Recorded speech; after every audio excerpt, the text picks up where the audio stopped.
changing the factor to 2. So this is roughly the effect that we want for now, I think. Yeah. Then we'll get over with the other parts next, like improving the halos and whatnot. So let's proceed to part 2 of this tutorial. Moving over to part 2 of this tutorial, which is merely adding the effects and beautifying what we have achieved from part 1. So to do that, let's first add our initial node, which is, in this case, let's add a filter node, a blur node, and the blur type, let's change from Gaussian to fast Gaussian. This is faster to calculate for Blender, and somehow it gives you the same effect that you have for Gaussian. So let's move this over here to see the output and change the X and Y values to 15. Tab 15. Press enter. So you'll see the effect immediately here in the preview. However, this isn't what we want. So let's proceed. Let's add another blur node, filter, blur. Move this over here, change it to fast Gaussian. Change the X and Y values to 5. Then hook it up again here.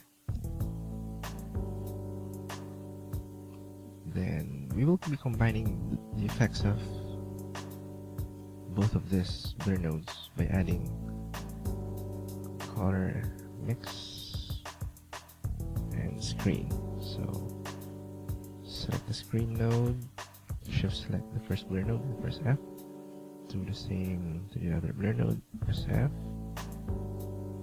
And Control Shift left click to see the effect.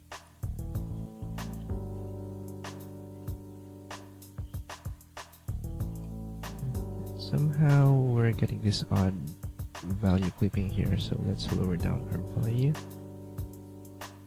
0.6. And let's change the order here. Way better. So we're almost done here. There are just a few things we'll have to do, like combining the original image with this effects that we have. So let's add another mix node, changing it to screen, moving it here to connect it automatically.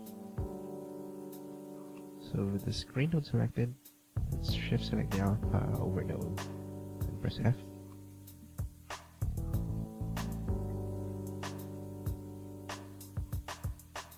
Let's try switching this segments. Factor.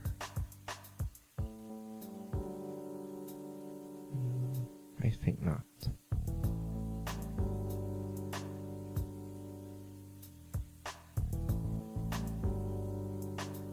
Let's bring it back there. 0.3 I think will do. Then lastly, to finish off this part, we just have to get the halo from part 1. So selecting these two nodes here via the box select. Hold Shift D to duplicate, moving it here. Instead of doing that again, which is quite cumbersome. So in essence, we're just gonna connect these two nodes together. So add color node, mix node, connect it here, change the type to screen. This isn't the effect we want though, I'm sure. So we're gonna lower down the factor until we get satisfied with the results.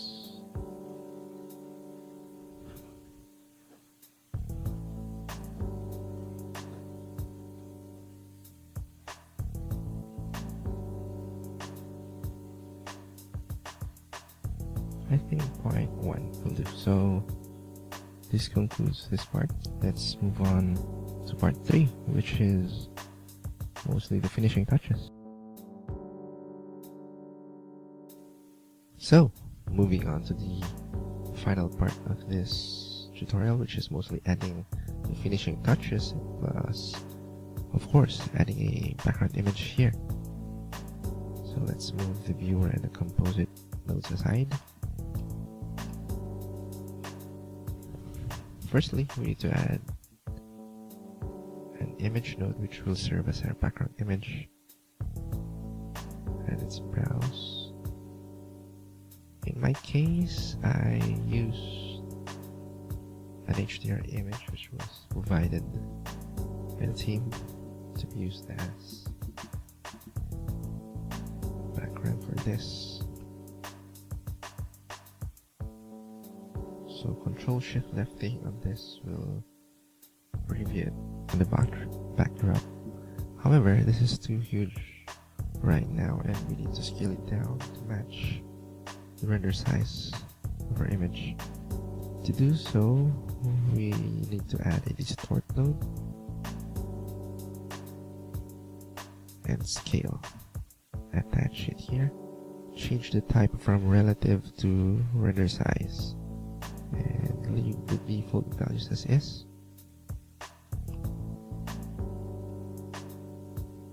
Then next thing is we need to add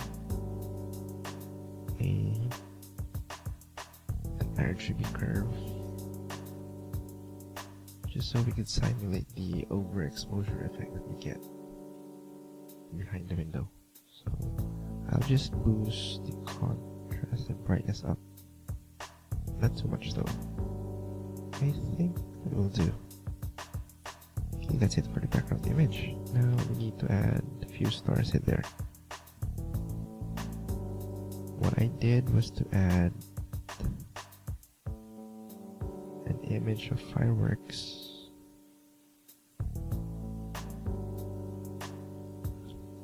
Duplicate the scale node and apply the same here.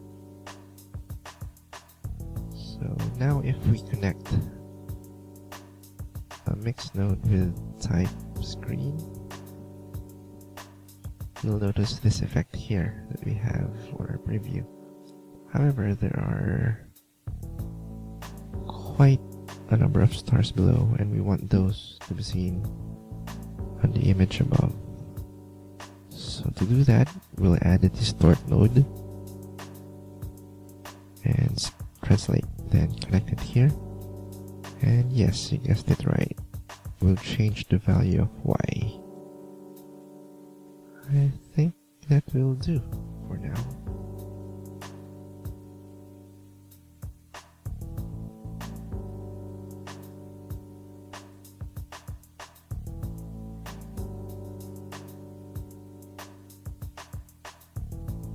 Okay. Then after this, we'll just need to do a little bit of coloring for the sky. Not much though. Then finally, a slight blur to simulate the depth of field effect we would rather get if this was part of the final render image.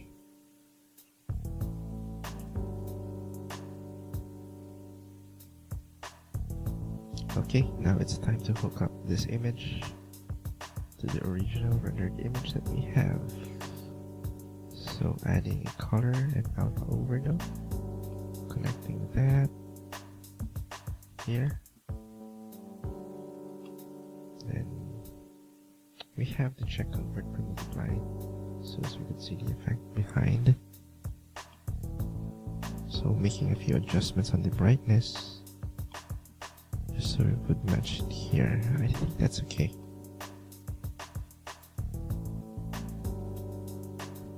Then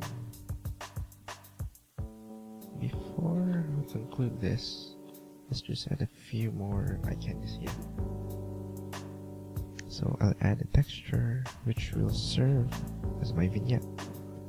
Yep, a texture as a vignette. So I will not be using math nodes to generate vignettes here. As far as I'm concerned, with all with all of my cases that I have done before, it's mostly this thing that I use for my vignettes. The reason is that I get more flexibility over the fall of the sharpness and whatnot. So let's hook it here via alpha over node. However, this is too much though. It's like peeping through a hole, which we don't want. So let's scale it. X value to 0.4, 0.4. Yep, I think that should be good. And finally, to conclude, let's add color balance node. Just to colorize everything a tad bit.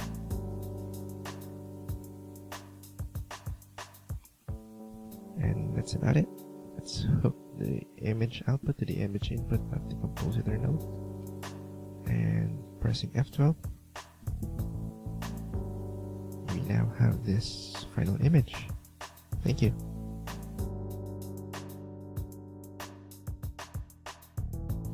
To sum it up, we learned how to composite dust particles.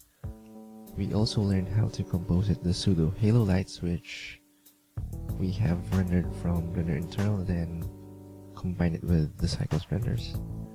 And finally, we learned how to color grade and increase the contrast of certain images via the color balance node. And we also learned a few things here and there.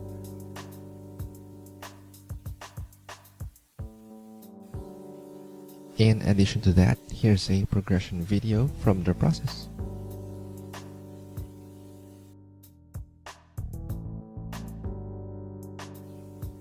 If you have any comments and suggestions, please feel free to write it below or write me an email at rainantem@gmail.com. And also, please visit the link shown on your screen right now. Thank you so much for watching.